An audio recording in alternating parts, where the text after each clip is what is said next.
अस्सलाम वालेकुम। Pakistan बमुकाबला West Indies के दरमियान पहले T20 मैच के लिए पाकिस्तान क्रिकेट टीम की तूफानी प्लेइंग 11 सामने आ चुकी है। तो दोस्तों, जैसे आपको पता कि पाकिस्तान और इंग्लैंड के दरमियान T20 और ODI सीरीज अपने अख्ताम पर पहुंच चुकी है और अब पाकिस्तान टीम का अगला कड़ा इम्तिहान वेस्ट इंडीज़ क्रिकेट टीम के खिलाफ होगा। तो दोस्तों, पाकिस्तान और वेस्ट इंडीज़ के दरमियान पहला T20 मैच खेला जाएगा। तो पहला T20 मैच दोनों टीमों के दरमियान 27 जुलाई को खेला जाएगा।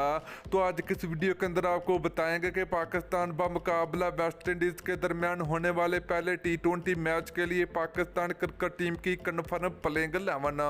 तो दोस्तों, उससे पहले अगर आपने वीडियो को लाइक नहीं किया तो वीडियो को लाइक करें, उसके बाद चैनल को सब्सक्राइब करें और बेल आइकन जरूर अनेबल करें ताकि आप लोगों को मजीद क्रिकेट की वीडियो मिलती रहेगी। तो चलिए दोस्तों, आपको बताते चले कि पाकिस्तान और वेस्ट इंडीज के दरमियान 5 T20 मैच खेले जाएंगे। पहला T20 मैच 27 जुलाई को खेला जाएगा।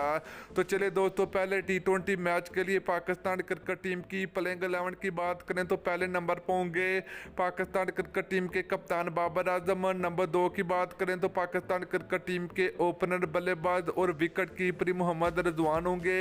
और नंबर 3 की बात करें तो ओपनर बल्लेबाज फखर जमान होंगे। नंबर 4 की बात करें तो शर्जील खान की पाकिस्तान क्रिकेट टीम में वापसी होगी।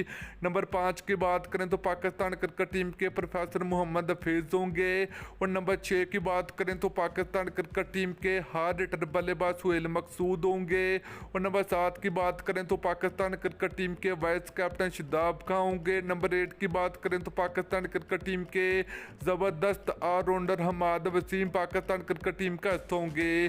तो दोस्तों, नंबर 9 की बात करें तो पाकिस्तान क्रिकेट टीम के फास्ट बॉलर हसन अली होंगे। और नंबर 10 की बात करें तो पाकिस्तान क्रिकेट टीम के फास्ट बॉलर शहनशाह अफरीदी होंगे। और नंबर 11 की बात करें तो पाकिस्तान क्रिकेट टीम के फास्ट बॉलर आरस रऊफ होंगे पहले T20 मैच के लिए।